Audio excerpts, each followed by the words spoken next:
Hey hi all, welcome back to Ankit Chaudhary education. और चलिए discuss करते हैं फिजिक्स के पास्ट ईयर कुछ क्वेश्चंस। आज डे 3 है जहां पे हमने डिस्कशन को कंटिन्यू करना है। हमने ऑलरेडी 2 दिन यानी कि 2021 के अंदर पहले 2 दिन पास्ट ईयर पेपर से 5-5 क्वेश्चंस डिस्कस किए हैं। और गाइज ये सीरीज़ अगर आपको पसंद आ रही हो तो मेक श्योर करें कि आपसे पूछे गए सवालों का आंसर कमेंट बॉक्स में करें। तो चलिए डिस्कशन स्टार्ट करते हैं। टॉपिक है हमारा वे ऑप्टिक्स और देखते हैं कि पहला सवाल क्या है। फर्स्ट क्वेश्चन आपसे पूछा हुआ है, define wave front, use Huygens principle to verify the law of refraction. तो आप देख सकते हैं ये क्वेश्चन हमने पहले भी डे 1 को डिस्कस किया था, वेव फ्रंट क्या होता है, और फिर आपको हाइजन प्रिंसिपल के हिसाब से लॉ ऑफ रिफ्रैक्शन प्रूफ करना है। तो सबसे पहले एक बार वेव फ्रंट को समझ लेते हैं। मान लीजिए कि हमारे पास यहाँ पे एक सोर्स है, राइट। तो दिस इज द सोर्स। अब इस सोर्स से बहुत सारी लाइट रेज निकलेंगी। अगर ये लाइट रे आने वाले मीडियम के पार्टिकल्स को, यानी कि अगर मैं आपको समझाऊं, सपोज यहाँ पे मीडियम के पार्टिकल्स है, ये सारे पार्टिकल्स है मीडियम के, ठीक है। और यहाँ से निकलने वाले रेज, फॉर एग्जाम्पल ये सारे रेज जो हैं जो मीडियम से निकल रहे हैं, मतलब सोर्स से निकल रहे हैं, अगर ये सारे रेज इसके पार्टिकल्स को वाइब्रेट कर देते हैं, डिस्टर्ब कर देते हैं, और डिस्टर्ब करने के बाद इनका कॉन्टिन्यूअस लोकस आप एक साथ मिला लो जो कि सेम फेज में हो। 3 बातें, एक तो इसको डिस्टर्ब करना है, सेकेंड इनका कॉन्टिन्यूअस लोकस, ठीक है, वो कहाँ होना चाहिए, सेम फेज में होना चाहिए। अगर ऐसा होता है तो वो कहलाएगा वेव फ्रंट। तो मान लीजिए सारे डिस्टर्ब हो गए, अब इनका कॉन्टिन्यूअस लोकस बनाते हैं। कॉन्टिन्यूअस लोकस कुछ इस प्रकार से ऐसे बना लो, ठीक है। पार्टिकल्स यहाँ भी होंगे, यहाँ भी होंगे, यहाँ भी होंगे, तो सारे डिस्टर्ब होंगे। और अब आप नोटिस करो ये सब एक ही फेज में है। कैसे, मैं आपको दिखाता हूँ। फॉर इंस्टेंस अगर मैं आपको दिखाऊं, देखिए ये लाइंस दिख रही है आपको। अगर इस पर मैंने लाइन डाला, इसका मतलब क्या है कि सारे एक ही फेज पे जो एंगल बनेगा वो सेम बनेगा। तो ये ब्लू वाली लाइन जो है ना, वो आपका कहलाता है वेव फ्रंट, ठीक है। तो ये फर्स्ट क्वेश्चन था जिसको हमने पहले भी डिस्कस किया था। इसी का सेकंड पार्ट देखिए, आपको हाइजन प्रिंसिपल का इस्तेमाल करके लॉ ऑफ रिफ्रैक्शन बताना है। ये वैसे भी इंपॉर्टेंट क्वेश्चन है, क्यों? क्योंकि refraction is a part of ray optics, और आपसे कहा जाता है कि रे ऑप्टिक्स के एक कॉन्सेप्ट को वेव ऑप्टिक्स में प्रूफ करो, ठीक है। तो हाइजन प्रिंसिपल के कॉन्सेप्ट्स पे हम इसे प्रूफ कर पाएंगे। चलिए आंसर डिस्कस करते हैं इसका। अब मान लीजिए कि आपके पास यहाँ पे एक डेंसर मीडियम है और एक रेयर मीडियम है। जब कभी भी आपको रिफ्रैक्शन प्रूफ करना होता है तो जाहिर सी बात है 2 मीडियम का जिक्र किया जाएगा वहाँ पे। तो यहाँ पे एक रेयर मीडियम से वेव फ्रंट आप फॉल कराओगे एक सरफेस पे। अच्छा, ये सरफेस कौन सा है? ये डेंसर मीडियम का सरफेस है, स्टार्टिंग सरफेस, राइट। तो आपको ये दिख रहा होगा। अब यहाँ पे समझिए कि ये इंसिडेंट वेव फ्रंट है। कौन सा? ये AB वाला इंसिडेंट वेव फ्रंट है। वेव फ्रंट जब इंसिडेंट होता है तो एक बात और भी आप नोटिस कीजिए कि मान लीजिए ये मेरा वेव फ्रंट है सपोज, ठीक। तो ये AB इसका नाम दे देते हैं। अब AB वेव फ्रंट जो है इसके हर एक पॉइंट पे नए सोर्स का निर्माण होगा। सपोज यहाँ पे एक पॉइंट, यहाँ पे एक पॉइंट, यहाँ पे एक पॉइंट, हर जगह पे जहाँ जहाँ पे भी पॉइंट होगा ना इसके ऊपर, वहाँ एक सोर्स बैठा होगा। अब सोर्स बैठा होने से क्या मतलब है? वहाँ से एक नए रेज है, मतलब नए इंसिडेंट रेज निकलेंगे। फॉर इंस्टेंस ये यहाँ से एक रेज निकला, एक यहाँ से रेज निकला, एक यहाँ से रेज निकला, ऐसे बहुत सारे रेज निकलेंगे। हालांकि अपना वेव फ्रंट AB ही है। देखिए मैं क्वेश्चन के साथ साथ आपको सारे कंसेप्ट रिकैप भी कराऊंगा और साथ में पास्ट ईयर पेपर भी डिस्कस हो जाएगा। वापस आते हैं, तो एक वेव फ्रंट हमने यहाँ पे स्ट्राइक करवा दिया। Okay, now let P dash is the interface, यानी कि ये इंटरफेस है जहाँ पे ये स्ट्राइक कर रहा है वेव फ्रंट, तो इसका नाम है P डैश। यहाँ पे P डैश डाल देते हैं, यहाँ पे डाल देते हैं हम P डैश। ओके, आगे अ सरफेस सेपरेटिंग 2 मीडियम, ये P डैश क्या है? दोनों मीडियम को सेपरेट कर रहा है। ऊपर वाला है आपका रेयर मीडियम, रेयरर, और ये वाला है आपका डेंसर। चलिए यहां तक समझ गए आप।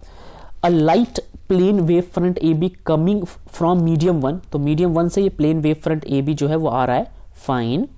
Okay, incident at interference with angle of incident I, और इस इंटरफेस पे एंगल ऑफ इंसिडेंट I के साथ ये स्ट्राइक करता है, इंसिडेंट करता है। चलिए AB जो है इस इंसिडेंट वेव फ्रंट को कहेंगे, तो ये जो AB हुआ आपका वो क्या हो गया? वो आपका इंसिडेंट वेव फ्रंट हो गया, ठीक है। EC जो है वो आपका रिफ्रैक्टेड वेव फ्रंट है। ये EC दिख रहा है आपको? तो होगा ये कि ये प्लेन वेव फ्रंट स्ट्राइक करेगा, फिर यहाँ पे आप एक नॉर्मल डालोगे, ठीक है। जहाँ पे भी पॉइंट ऑफ स्ट्राइक है, पॉइंट ऑफ कॉन्टैक्ट है, वहाँ पे आप नॉर्मल डालोगे, ये रहा नॉर्मल आपका। और फिर इस नॉर्मल के थ्रू आप एक रिफ्रैक्टेड रे बनाओगे, ठीक है, तो ये आपका ईसी बन गया रिफ्रैक्टेड रे। अब बहुत बच्चों के मन में सवाल होगा कि सर ये ईसी कैसे बन गया, तो इसके लिए मैंने सेपरेट वीडियो बनाई है, आप प्लीज वेव ऑप्टिक्स के प्लेलिस्ट में जाके उसे देखें, आपको ये रिकैप हो जाएगा, ठीक है। जस्ट यहाँ पे मैं आपको एक ब्रीफ इंट्रो दे रहा हूँ कि एक प्रोसेस हो कैसे रहा है। फिर भी मैं आपको थोड़ा डेप्थ देता हूँ कि ए बी आपका वेव फ्रंट है ना, तो ए बी के ऊपर बहुत जगह पे पॉइंट्स होंगे, यहाँ पे यहाँ पे यहाँ पे, लेकिन दो स्पेशल पॉइंट होते हैं जो एजेस होते हैं ए और बी, तो यहाँ से भी रेज निकलता है। अच्छा, ये आपको लग रहा होगा कि यार ये तो इधर जाना चाहिए, इस तरफ जाना चाहिए या इधर जाना चाहिए, या अचानक ये लाइन और इस लाइन का क्या संबंध, बहुत बड़ा संबंध है। ये लाइन दिख रहा है, ये वेव फ्रंट दिख रहा है, वेव फ्रंट का जो ए पॉइंट है यहां से भी तो एक नया रे निकल सकता है, क्योंकि ए पॉइंट एक सोर्स है। अब ए पॉइंट से जो कोई रे आ रहा है, अगर वो भी डिफ्रैक्ट होता है, सॉरी वो भी रिफ्रैक्ट होता है, तो एक तरीके से आप यही तो कहोगे ए बी ही डिफ्रैक्ट हुआ है, ओह रिफ्रैक्ट हुआ है, राइट। एक बार फिर से, ए बी के ऊपर जितने भी पॉइंट्स है, यहाँ पे अगर वहां से कोई रे आता है, सपोज यहां से एक रे आ रहा है, अगर ये रे रिफ्रैक्ट हो गया तो एक प्रकार से मेरा ए बी रिफ्रैक्ट हो गया, तो ईसी जो है वो रिफ्रैक्टेड रे है, राइट, वेव फ्रंट है, रिफ्रैक्टेड वेव फ्रंट, ओके। आई आपको पता ही एंगल ऑफ इंसिडेंट है, ये बताने की जरूरत नहीं है। आगे कहानी में बढ़ते हैं। आर जो होगा वो angle between refracted wave front EC and the interface, तो आपको पता है कि आर जो होता है वो एंगल ऑफ रिफ्रैक्शन होता है, यहाँ पे आप आर देख सकते हो, ये एंगल ऑफ रिफ्रैक्शन है, जो कि ईसी इधर इस तरफ ई रहा होगा और साथ में इंटरफेस के बीच में बन रहा है एंगल, ओके, ये बात भी समझ आ गई।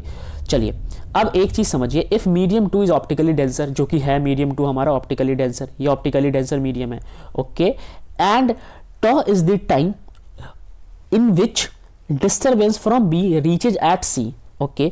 अब मान लीजिए कि बी से सी तक अगर कोई डिस्टर्बेंस पहुंच रहा है, क्योंकि बी भी एक ऐसा पॉइंट है वेव फ्रंट का जहां से नया रेज आ सकता है, ये बात आपको मालूम है, तो बी से अगर कोई डिस्टर्बेंस सी तक पहुंच रहा है और यहां तक पहुंचने में, यहां तक किसी डिस्टर्बेंस को पहुंचने में टाइम लगता है टॉ, यहां पे लिख दो टॉ, फाइन। तो आगे क्या, this is the same time in which disturbance from A reaches at E, okay. ये उतना ही टाइम है जितना टाइम बी को अपना डिस्टर्बेंस सी तक भेजने में लग रहा है, उतना ही टाइम ए को भी अपना डिस्टर्बेंस ई तक भेजने में लग रहा है। मे बी आपको ये गहराई इक्वल ना दिखे, बट एक्चुअल में यहां तो रेयर मीडियम है, यहां तो फास्टली ट्रेवल कर जाएगा, यहां कम डिस्टेंस को भी ट्रेवल करने में उसको ज़्यादा टाइम लगेगा। कुछ बच्चे सोचेंगे सर ये मान लो 5 मीटर है, 5 मीटर को 5 सेकंड में ट्रेवल कर रहा है, ये तो 3 मीटर ही है मान लो, तो इसको 5 सेकंड में कैसे ट्रेवल करेगा, बट ये तो डेंसर है ना, तो टाइम तो ज़्यादा लगेगा ही। इसलिए मैं कह रहा हूँ कि यहाँ का टाइम और यहाँ का टाइम दोनों बराबर है। ये चीज़ नोट कर लो, टाइम बहुत इंपॉर्टेंट है यहाँ पे, यही हमारे इक्वेशन को क्लियर करेगा। अच्छा, उसके बाद आपको ज़्यादा कुछ मेहनत करने की जरूरत नहीं है, बस आपको इतना पता है कि टाइम बेशक यहाँ का भी और यहाँ का भी सेम है, बट रेंज जो है बीसी कहीं ज़्यादा बड़ा है एज कंपेयर टू एई, ठीक है, तो यहाँ पे वही चीज़ लिखा हुआ है कि बीसी बड़ा है as compare to AE, okay. अब आपको आना है दो ट्रायंगल में, कौन से दो ट्रायंगल में, ए सी ई, इन दो ट्रायंगल को, मतलब एक ट्रायंगल ये हो गया और दूसरा हो गया ए बी सी, इन दोनों ट्रायंगल को आप सिमिलर प्रूफ कर लो, बहुत इजीली सिमिलर प्रूफ हो जाता है। अब जब सिमिलर प्रूफ कर लोगे ना, तो इस वाले ऊपर वाले में, मतलब ए बी सी वाले में आपको निकालना है साइन आई, राइट। साइन आई क्या होगा, परपेंडिकुलर अपॉन में हाइपोटेन्यूज, बीसी इसका परपेंडिकुलर है, राइट, और एसी इसका हाइपोटेन्यूज है, ये बात समझ गए। तो यहाँ पे ये चीज लिख दिया, राइट, बीसी अपॉन में एसी। सिमिलरली जब इस वाले ट्रायंगल में देखोगे ए ई सी वाले में, तो यहाँ पे आएगा साइन आर, जो कि है ए ई अपॉन में ए सी, ए ई परपेंडिकुलर अपॉन में हाइपोटेन्यूज ई सी, राइट। ये चीज समझ गया आपको अच्छे से। हमें मालूम है कि भाई टाइम तो दोनों को सेम लगता है, इसको भी और इसको भी ट्रेवल करने में टाइम दोनों को सेम लगता है। अब आप एक काम करो, इस इक्वेशन को कर लो डिवाइड, ठीक है। तो आप जब इस इक्वेशन को डिवाइड करोगे तो नीचे जो है आप नोट करो, अगर मैं इसको यहीं पे डिवाइड कर दूं आपके लिए, फॉर इंस्टेंस अगर मैं यहाँ पे डिवाइड कर दूं तो AC से AC तो कट जाएगा यहाँ पे। अब अगर आप नोटिस करो, साइन आई अपॉन में sine r, sine i upon में साइन आर, क्या बचेगा, BC अपॉन में AE, ठीक है। ये बात समझ गए आप। और साथ में हमें पता है कि BC हो या AE हो, दोनों को सेम टाइम लगता है ट्रेवल होने में, ओके। अब चाहो तो आप यहाँ पे BC is what, distance, distance का फॉर्मूला होता है स्पीड इनटू में टाइम, ठीक है। स्पीड की जगह आप वेलोसिटी यूज कर लो, पहले की वेलोसिटी तो v1 रहेगी और टाइम तो दोनों का सेम है, इसलिए मैंने टॉ इस्तेमाल किया है। तो यहाँ पे साइन आई यानी कि BC की जगह आपने इस्तेमाल कर दिया वेलोसिटी इनटू में टाइम, और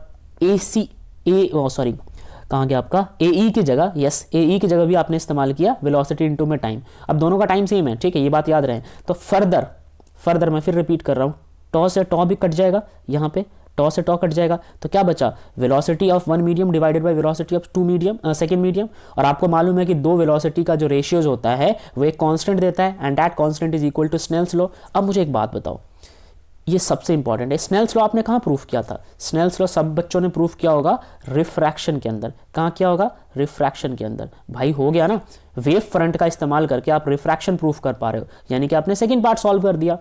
चलिए, तो ये था आपका क्वेश्चन, आई होप आपको अच्छा लगा होगा। डिस्कस करते हैं सेकंड पार्ट इस क्वेश्चन का। यहाँ पे आपसे पूछा हुआ है कि in a single slit diffraction experiment, जो विड्थ है स्लिट का वो आपने डबल कर दिया ओरिजिनल विड्थ से।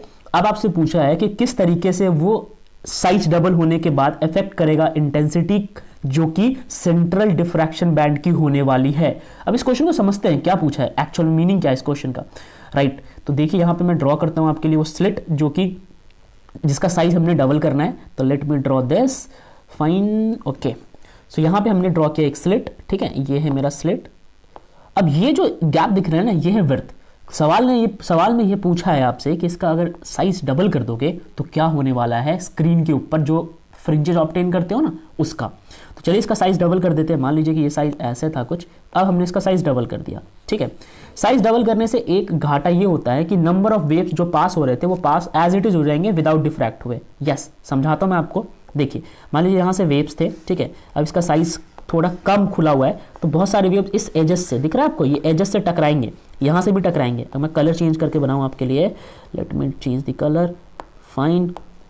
तो बहुत सारे वेव जो है ऐसे ऐसे ऐसे ऐसे टकरा के डिफ्रैक्ट होंगे, कुछ इधर डिफ्रैक्ट होंगे, और चांसेस हाई है कि वो फिर बाद में इंटरफेयर भी हो जाए, बाद में आपस में इंटरफेयर हो जाए, ठीक है, इंटरफेयर हो जाएंगे। और फिर स्क्रीन पे जहाँ पे आपको फ्रिंजेस मिलेंगे, ठीक है, उनकी संख्या जो है वो बहुत ज़्यादा होगी, मतलब कि यहाँ से लेके यहाँ तक फ्रिंजेस बनने के चांसेस ज़्यादा मिल गए आपको, ठीक है, क्योंकि इतना इसका गैप था।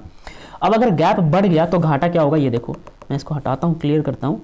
अगर मैं गैप यहाँ पे चेंज करूँ, राइट, देखो अगर गैप मैंने बढ़ा दिया तो आप सोच के देखो कि जो ये पोर्शन दिख रहा है ना, ये खाली वाला, ठीक है, यहाँ से सारे वेव पास कर जाएंगे। अब यहाँ पे मैं बनाऊँ तो आधे से ज़्यादा वेव्स तो ऐसे ही चले जाएंगे, ठीक है, ऐसे ही चले गए, डिफ्रैक्ट तो हुआ ही नहीं, एजेस पे टकराए ही नहीं, तो डिफ्रैक्ट नहीं हुए ना, तो ये जो स्क्रीन दिख रहा है आपको, स्क्रीन पे जो ऑब्टेन होगा आपको वेव, वो बहुत कम जगह पे ऑब्टेन होगा, मात्र इतने पोर्शन में ऑब्टेन होगा, ठीक है। तो एक तो यार स्क्रीन पे वेव मतलब फ्रिंजेस ऑब्टेन होने के चांसेस कम हो जाते हैं, नंबर ऑफ फ्रिंजेस के चांसेस कम हो जाते हैं। अच्छा, और क्या क्या रीजन है इसका, इसको भी डिस्कस करते हैं। चलिए, तो यहाँ पे लिखा हुआ है, आप डिस्कस करोगे तो angular width of the central fringe, जो सेंट्रल फ्रिंज होता है ना, फ्रिंज बहुत सारे बनते हैं, ठीक है, फ्रिंज बहुत सारे बनते हैं, यहाँ पे भी बनेगा, यहाँ पे भी, यहाँ पे भी, बट जो सेंटर में बनेगा, इस पोर्शन में बनेगा, उसकी बात कर रहे हैं। तो यहाँ पे बोला हुआ है कि जो एंगुलर विड्थ होता है सेंट्रल फ्रिंज का, वो होता है 2d lambda divided by a, right, और a क्या है यहाँ पे, फ्रिंज विड्थ है, where a is the width of the slit.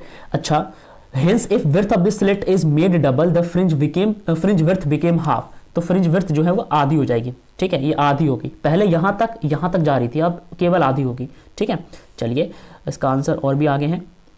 Okay, intensity की बात करते हैं। The intensity of central fringe became 4 times. अच्छा, इंटेंसिटी जो है वो 4 गुना बढ़ जाएगी, किसकी, सेंट्रल की बढ़ेगी। देखिए अब जो भी ये वेव्स हैं वो सब कुछ सेंटर पे आके टकराएंगे, ठीक है, इधर यहीं पे आके टकराएंगे, इधर जाने के चांसेस तो बहुत कम हो गए क्योंकि यहाँ से तो टकरा ही नहीं रहे।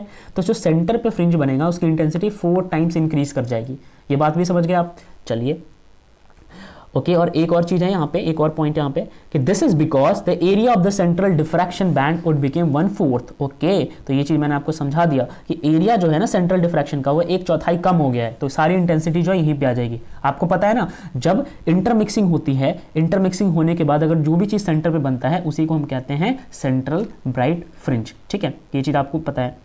आगे बढ़ते हैं, क्वेश्चन नंबर फर्स्ट का ही थर्ड पार्ट डिस्कस करते हैं कि एक टाइनी सा ऑब्स्टेकल जो कि सर्कुलर शेप में है उसको आप प्लेस कर देते हो किसी सोर्स के सामने, तो बताओ उस ऑब्स्टेकल के सेंटर में ब्राइट जो स्पॉट है वो क्यों बनेगा। तो यहाँ पे हम इस चीज़ को भी डिस्कस करते हैं। देखिए, ये मान लीजिए कि मेरे पास ऑब्स्टेकल है, ठीक है, ये ऑब्स्टेकल है, ये ऑब्स्टेकल कहाँ पे मौजूद है, ये ऑब्स्टेकल मौजूद है एक सोर्स के सामने, ठीक है, सोर्स के सामने ये ऑब्स्टेकल मौजूद है। बोला ये गया है कि जब कभी भी सोर्स से लाइट जाएगी, यहाँ पे लाइट जाएगी, तो इसके सेंटर पे ब्राइट स्पॉट आ जाएगा, ठीक है। तो क्यों आएगा, सोर्स ने ऐसे रेज भेजा, सपोज करो आप सोर्स ने भेजा यहाँ से रेज, ठीक है, ऐसे ऐसे रेज आगे की ओर गया, ठीक है, यहाँ तक गया। अब ये रेज बेसिकली कहाँ जा रहा है, इस ऑब्स्टेकल के एजेस पे टकरा रहा है, ठीक है, इस ऑब्स्टेकल के, मैं आपको दिखाऊं यहाँ पे एजेस पे ये सोर्स के जो रेज है वो टकरा रहे हैं। अब जैसे ऑब्स्टेकल के एजेस पे सोर्स के रेज टकराएंगे, डिफ्रैक्शन शुरू हो जाएगा, ये अपने पास से भटकने लग जाएगा, क्योंकि ये जो ऑब्स्टेकल है वो सर्कुलर शेप का है, तो इसका सारा का सारा आप यहाँ पे समझ कर देखो, कंट्रोल कहाँ से होता है, सेंटर से होता है, मतलब ये सब कहाँ पे कन्वर्ज होने की कोशिश करेंगे, सेंटर पे। तो सेंटर पे एक प्रकार से डिफ्रैक्ट होने के बाद ब्राइट कलर का स्पॉट दिखेगा आपको। कैसा स्पॉट दिखेगा? ब्राइट कलर का स्पॉट दिखेगा। तो आप लिखोगे due to diffraction, due to diffraction, right. Diffraction होने के कारण सेंटर पे जो ये रेज है ये ब्राइट कलर का स्पॉट बनाते हैं। समझ में आया यहाँ तक? ओके, तो यहाँ पे आंसर ये है इसका। अगर आंसर डिस्कस करें, answer, where is the answer? Okay, this is because of diffraction. जैसा मैंने बताया, the diffraction of waves from the edges of circular obstacle interfere constructively at the center of the shadow, it result the formation of bright spot at the center of obstacle। तो ये चीज समझ गए। Second question, define the term wave front, state Huygens principle. वही same question हमने discuss कर लिया। अच्छा, फिर भी एक बार पढ़ लेते हैं। डेफिनेशन क्या बोला हुआ है कि locus of all point which oscillate in same phase, उसको आप कहते हो वेव फ्रंट। अब हाइजन प्रिंसिपल की बात करते हैं। यहाँ पे बोला है कि each point of the wave front is source of a secondary disturbance. जितने भी पॉइंट्स होते हैं वेव फ्रंट में वो सेकेंडरी डिस्टर्बेंस के क्या होते हैं? सोर्स होते हैं। इसका अर्थ क्या है? इसका अर्थ अगर मैं आपको समझाने की कोशिश करूँ तो मान लो ये देखो, ये मेरे पास एक वेव फ्रंट है, right, this is a wave front. अब इस वेव फ्रंट पे बहुत सारे ऐसे पॉइंट्स होंगे, ठीक है। मैं यहाँ पे पॉइंट डाल के दिखाता हूँ, लेट मी शो। ये पॉइंट है, ये पॉइंट, ये पॉइंट, ये पॉइंट, ये सारे जो पॉइंट है ना वेव फ्रंट के ऊपर बने हुए, ये सब सोर्स हैं। ये सब क्या है? सोर्स, ठीक है। अब इन सोर्स के इर्द गिर्द अगर मैं आपको दिखाऊं, सोर्स के इर्द गिर्द कुछ भी आएगा, कोई मीडियम के पार्टिकल्स आएंगे, तो ये हम कहते हैं इसको वेवलेट्स, ठीक है। ये है सारे वेवलेट्स, ठीक है। ये सब बन गए आपके वेवलेट्स। सारे ड्रॉ करो, फाइन।